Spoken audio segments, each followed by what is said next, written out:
Hoping the track record of bangers so far in this album will continue with the next song. We're gonna listen to Heartless now, which is one of the longer songs in the album, which I of course always appreciate because we all should know that Galneryus is pretty good at making long songs. Let's see.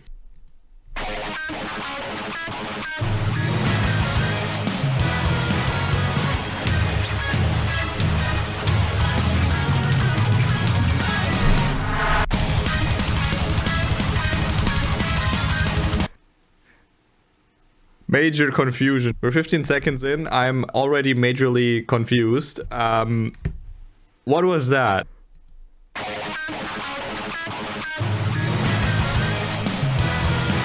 That was so weird. This orchestral hit kind of snuck in there. Usually you would expect up to 4 iterations or something. But in this case, we just heard a few seconds of the guitar and already the thing snuck in. And it was also mixed in a kind of interesting way. I don't know, kind of unconventional there.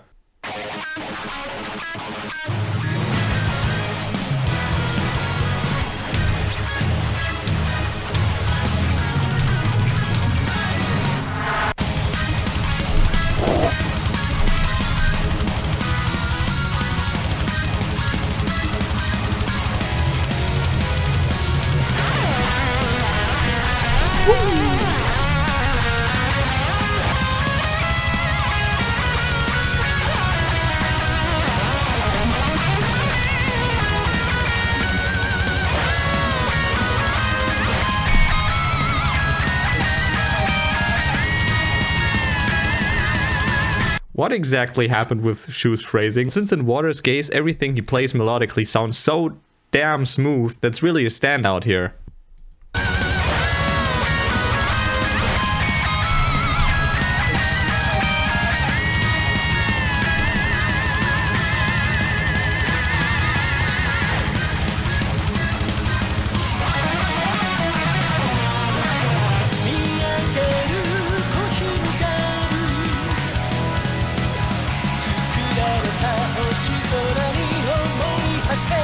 I like the chord progression.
I like the melodies here. It again has a bit of anime song characteristics. Sounds pretty Japanese to me what they're playing here. Kind of sound-wise resembles the album cover. There's a few elements in the melody and stuff which is uprising in some sense. So it's kind of easy to get this connection to this starlit sky basically. And also what was cool was that they took out a bit of the speed right before they hit the chorus. And then they use that as a base to build up. It has this thing going on all the time.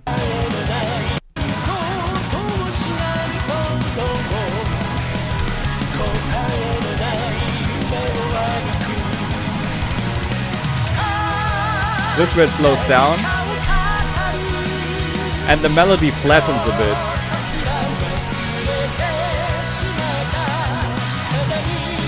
And now they're building up hype.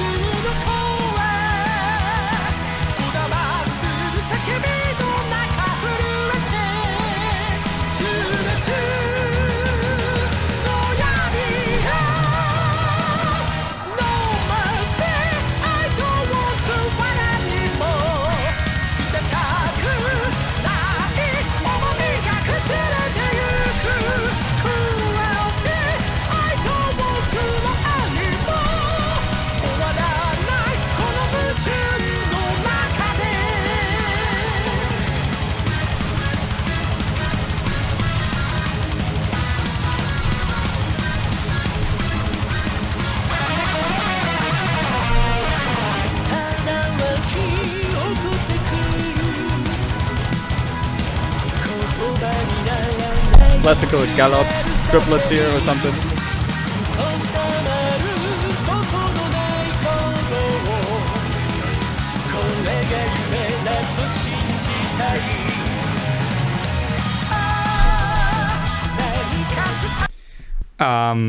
I don't know, I'm kind of reminded here a bit prominently actually of a song called Reason, which is not a Galneryus song, it's a song by Shu featuring Fuki from Unlucky Morpheus. I at least think it's a very noteworthy song in Shu's discography, and I kind of see him doing a lot of things, especially in the rhythm guitar section, that remind me of Reason actually. Just wanted to throw that in because I think it's interesting. And I think another song which has kind of parallels and similarities would be Whatever It Takes. I think that was the most recent song that kind of vibes a bit similarly, which now of course makes me especially curious for the solo section, how they structure that.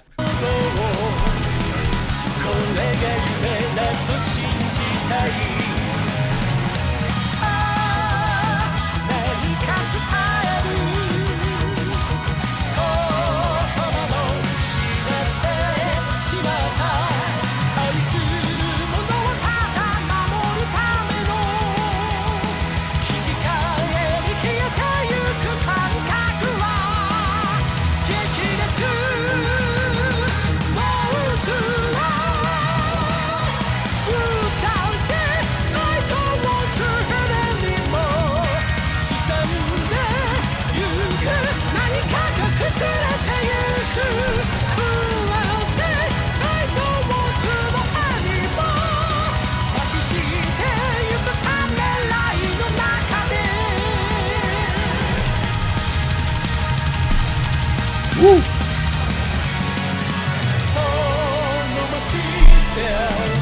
Sorry, that was a really cool transition. I couldn't even characterize what makes it special, but somehow it was really hype. I mean the string part, transitioning in this choral kind of thing.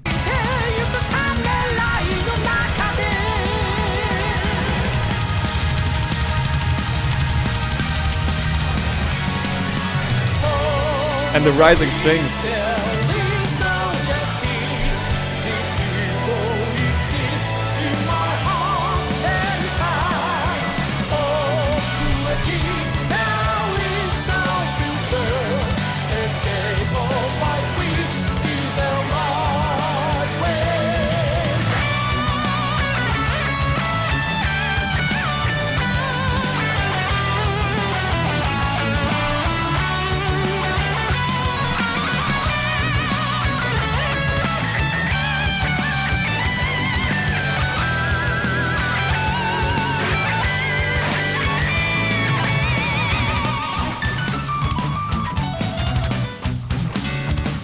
Jazzy piano.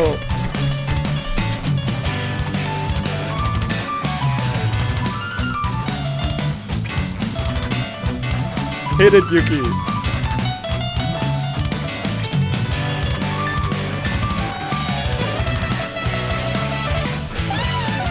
You killing me.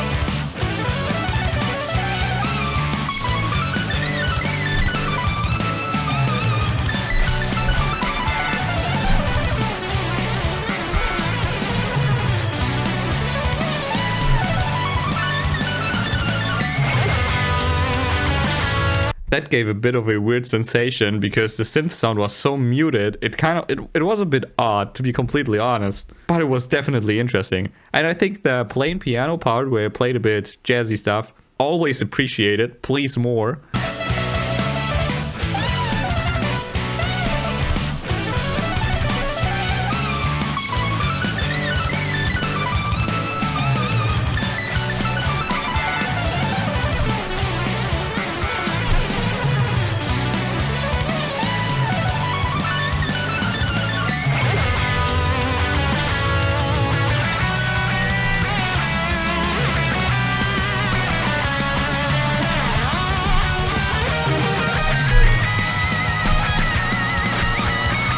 I don't know, what is that sound when you're doing that switch? It kind of makes the things more hyped up. Is that a key change? I'm seriously asking because I just vaguely know the terminology, but they're doing this quite a bunch of times throughout the song here, and it always hits. Feels like an eternal spiral of hype.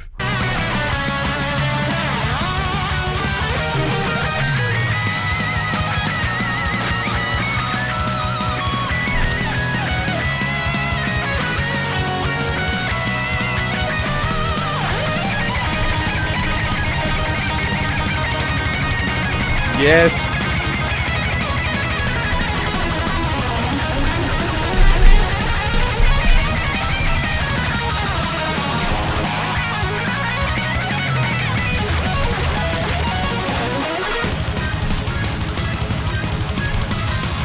I appreciate how they're working with the strings here. They sound really dynamic, you know, fading in and out and stuff. That seems to be kind of a major gimmick of the song. You know, it already started off with something like that. Here again, they had a fading in kind of effect, which sounded really cool.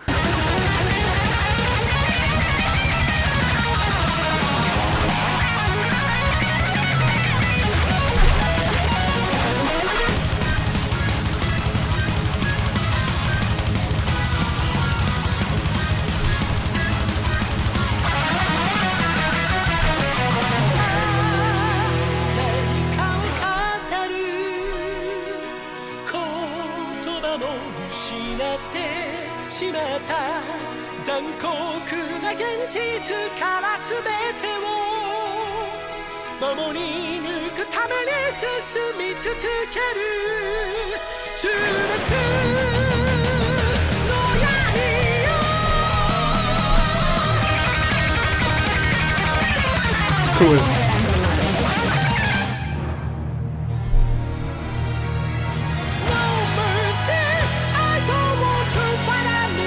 They took that way further than I would have expected. Typically when they're doing weird shit like that, they're just putting it in very shortly to kind of irritate you for a bit, and then they're going on normally. But in this case, they actually pulled it through.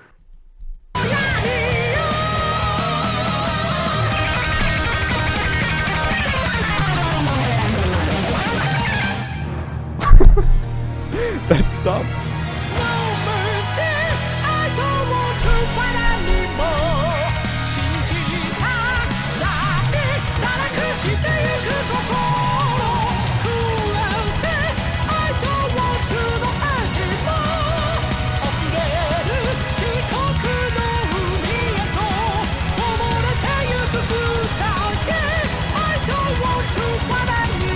The string.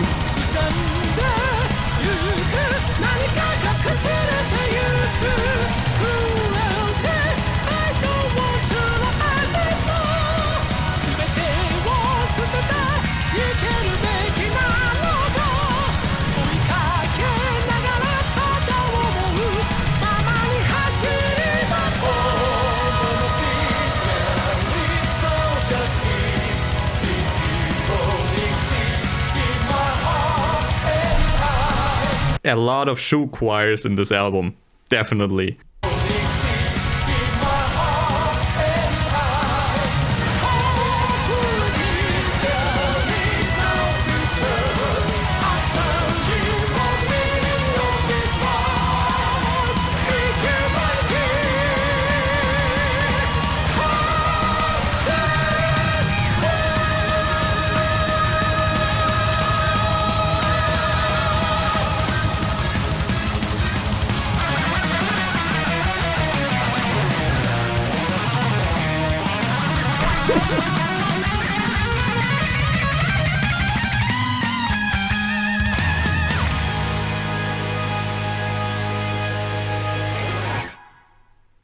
Oh, that ended pretty much like an orchestral piece. Always appreciated. Yeah, I don't think there are any open questions here after listening to this. I think at this point, it doesn't make sense anymore to even compare the songs of this album so far, because they're all good in their own kind of way. What stood out to me the most here was how they worked with that string orchestra in the background. I mean, of course, it's probably like synthetic sounds. It's not a real orchestra, but they had this orchestral hits, and they had these many dynamic ways in which the strings were utilized and mixed in, which made it sound, you know, grand and epic and gave it the right way of drama. Also, Shu's playing, I don't know, similar to the last song here, has quite a bit of that elegance we all appreciate about his playing. I don't think I have to say anything about Yuki, you know. It's cool because they're not getting jazzy all the time, but if they do, it's always a bit of a highlight. There was also cool mixing stuff. He sometimes played piano, but it was mixed in a really subtle way in the background. You almost couldn't hear it, but it still affected the sound in a crucial kind of manner. One last thing would be, this is actually one of those songs I think Sho is really well suited for. His voice kind of works well with this airy string kind of heavenly sound. I don't know how to call it. That's kind of where he thrives in my opinion. And this is one of those songs where the instrumental and also the melody, you know, the range and stuff fit very well. Generally mood wise, I think this is actually one of the songs, as I've already mentioned, had a lot of this night sky, starlight kind of thing. I don't know if they have done that kind of sound very often. I mean, structurally and in the way they're arranging certain elements, it of course has a characteristic Galneryus sound, but this specific sound seems to be rather fresh. And I think there was a lot of Japanese in it actually. So there will be some translator action going on for now. Okay. Look up and spread out, thinking of the starry sky made a heart that never stops beating, walking through a dream with no answer. I've forgotten what to say, just countless voices echoing in my ears. I tremble amidst the cries that echo in the trees, into the darkness of pain. So we actually have the starry sky here. Good job, guys. You've portrayed it really well in the music. Walking through a dream with no answer. I mean, that would pose the question why you would need an answer when dreaming, if you know what I mean. Those are also cool lines. I've forgotten what to say, just countless voices echoing in my ears. So kind of, you cannot bring up a sensical thought, but it's all those voices hammering in. I tremble amidst the cries that echo in the trees, which is kind of just an amplification of the countless voices that were described before. Into the darkness of pain. I mean, that's semantically a weird kind of thing to say, but well, I guess it connects darkness with pain, which makes it kind of an amplified pain because, you know, it strips everything away until there's nothing left aside from darkness and the pain contained in it. I don't know. No mercy, I don't want to fight anymore. I don't want to throw it away. My thoughts are crumbling. They're bringing up several ways to express how their mind is completely scattered right now and is falling apart in some way. Cruelty, I don't want to know anymore. In this never-ending contradiction. And there is the verse again, I suppose. Just welling up an inexpressible inner cry, a heartbeat that won't subside. I want to believe that this is a dream. I've lost the words to say something, just to protect what I love. The sensation of fading away in exchange into a whirlpool of fury. Yeah, they're going pretty hard here. Something inexpressible is welling up inside. I want to believe that this is a dream. And the first verse they were talking about that it actually is a dream. So there's even a contradiction in that, basically. I've lost the words to say something. I mean, it's kind of mirroring what was in the first verse. Just to protect what I love. Does that mean they are only able to protect what they love? Or does it mean that they're not able anymore to protect what they love? I don't know about that because, as I've said, I don't speak Japanese. So a sensation of fading away in exchange. Again, this losing oneself kind of theme into a whirlpool of fury. Maybe it's the inexpressible inner cry that was rising up, which kind of culminates into a whirlpool of fury. I don't know. At least it's a cool morphing kind of imagery they're creating here. Brutality, I don't want to hurt anymore. I'm getting so depressed, something's falling apart. Also cool that it's actually, you know, something is falling apart. I don't even know what is falling apart exactly. It's just something is falling apart. Cruelty, I don't want to know anymore. Paralyzed by hesitation. Oh, no mercy, there is no justice. The evil exists in my heart anytime. Oh, cruelty, there is no future. Escape or fight, which is the right way? Which is, of course, difficult to ask oneself if one is completely scattered, cannot form a tangible thought anymore, and losing oneself in a whirlpool of fury. I've lost the words to say anything, to protect everything from the cruel reality. I keep going to protect it all into the darkness of pain. Okay, I don't know if that's exactly the same thing we had in the beginning, but now there seems to be a bit of movement again.